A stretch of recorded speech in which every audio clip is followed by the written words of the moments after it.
You think discipline is about willpower, that it's about waking up at 5 a.m., grinding through pain, and forcing yourself to push harder than everyone else.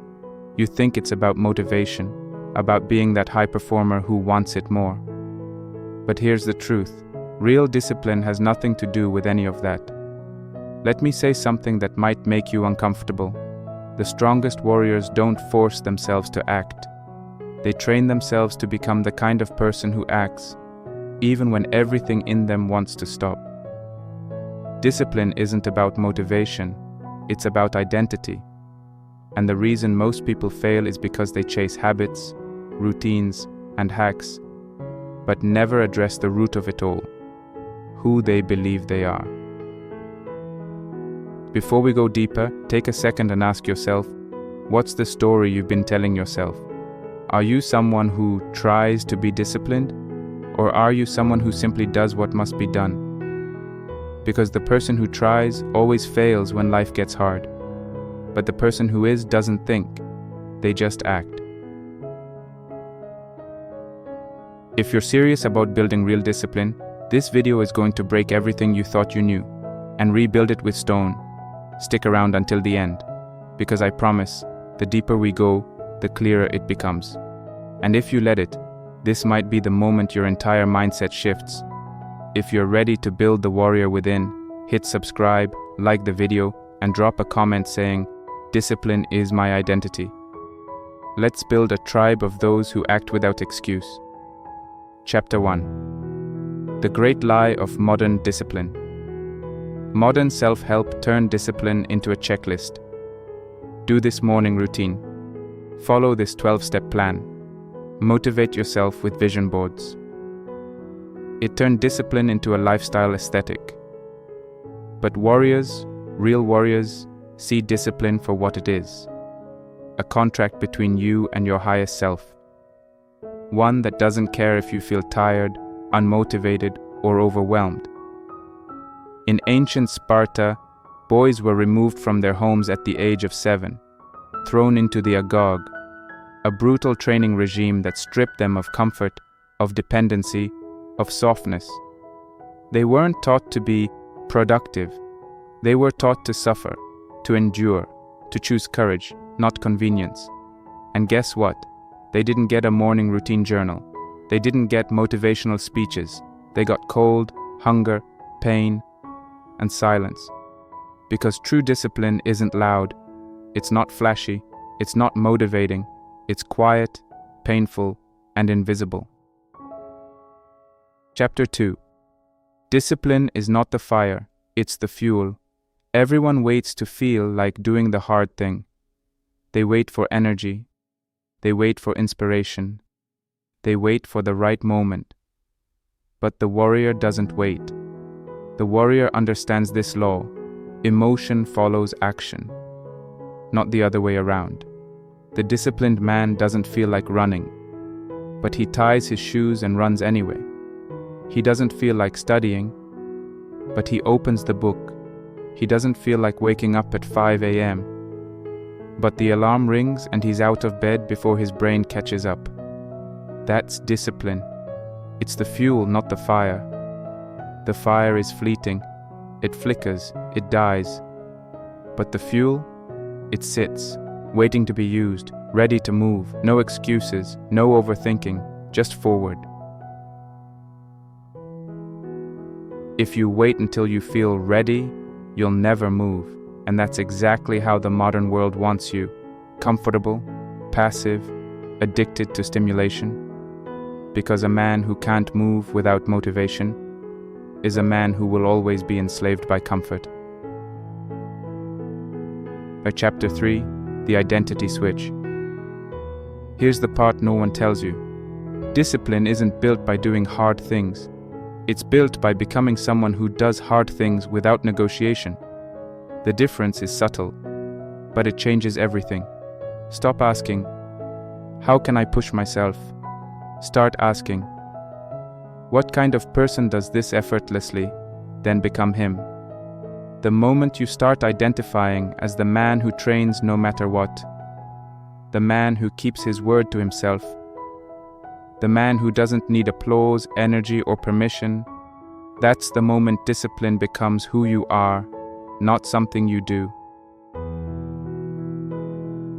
Pause and imagine this. There's a version of you who wakes up and trains every day, who eats with intention, who reads when others scroll, who sits in silence when the world screams for distraction. That version of you is not a dream. He's not someday. He's built, decision by decision, moment by moment, by choosing to act in alignment with who you want to become, not who you feel like today. That's real discipline. It's not about effort. It's about identity alignment. Chapter 4. You will not be rescued. There is a moment in every warrior's journey when he realizes something terrifying. No one is coming to save him. Not his parents, not his mentor, not his friends, not even God, if he doesn't move first. This is the moment discipline becomes real. Because this is when you stop waiting for external accountability, and you realize that the only man who can rescue you is the man you're becoming. It's no longer about setting goals. It's about building a code. The Stoics called it arete, moral excellence, the highest standard a man could live by, not for praise, not for reward, but because it was right. Marcus Aurelius didn't ask himself how to stay motivated. He asked himself how to act in harmony with nature, to live as the man he was meant to be.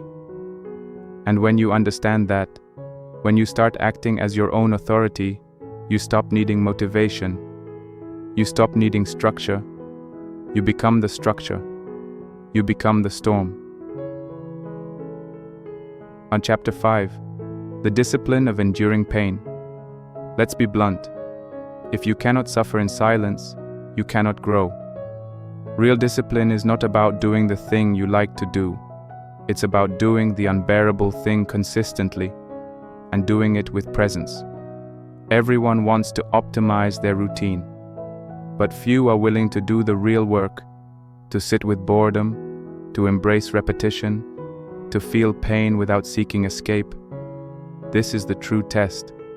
Can you go on a run without music? Can you work without dopamine? Can you suffer without complaining? Because every time you seek distraction, you're reinforcing weakness. But every time you stay, every time you choose to remain in the discomfort, you forge steel inside your mind. It's not about how far you push. It's about how long you stay in the fire without flinching. In ancient samurai culture, warriors were taught to meditate on death, not because they wanted to die, but because they wanted to live with clarity. They knew that to master fear, you must face it again and again until its power dissolves. You want discipline? Then sit in your fear. Sit in your cravings. Sit in your anxiety. Don't run. Don't numb. Just breathe and stay. But Chapter 6, Destroying the Comfort Addiction. Let's be real. The greatest enemy of discipline isn't laziness, it's comfort. Comfort keeps you scrolling. Comfort keeps you snoozing. Comfort tells you, it's okay to skip today. Just this once. You'll try harder tomorrow. But here's the truth. Comfort is a liar.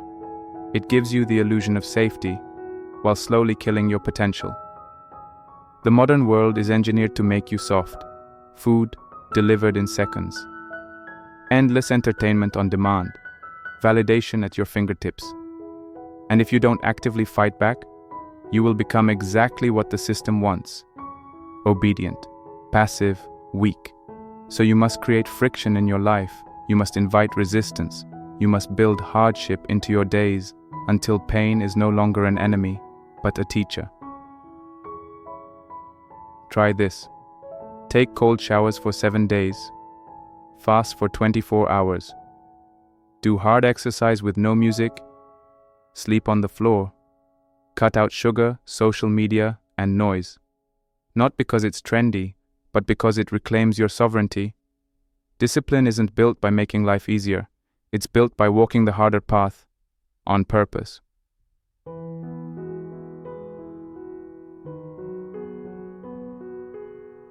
Chapter 7. Discipline is the final freedom. Now here's the paradox no one tells you. Discipline leads to freedom. Most people avoid discipline because they think it's restriction. They think it's losing freedom. But the opposite is true. The man who trains daily is free from weakness.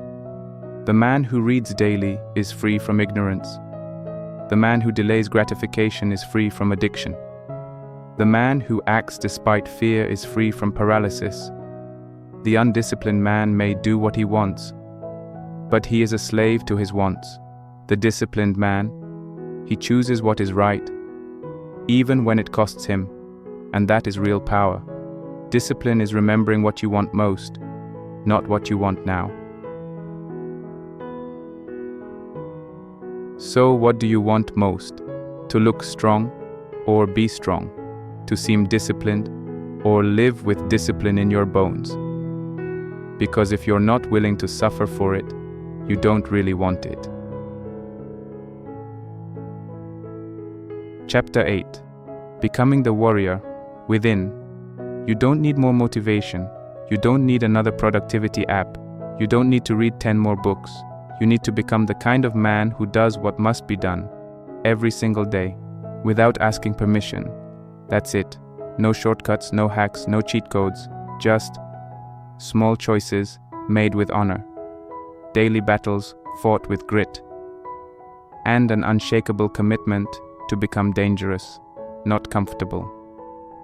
Because a disciplined man is dangerous, not to others, but to every excuse, every weakness, every lie inside himself. So ask yourself, who do I become when the world isn't watching? Do I rise or do I retreat? Because that answer will echo for the rest of your life. If you felt this video shift something in you, subscribe, comment "I choose the hard path," and share this with someone who's ready to wake up. Discipline isn't a choice you make once. It's a man you become, day after day, when no one is watching. The warrior within isn't born, he's built, and it starts now.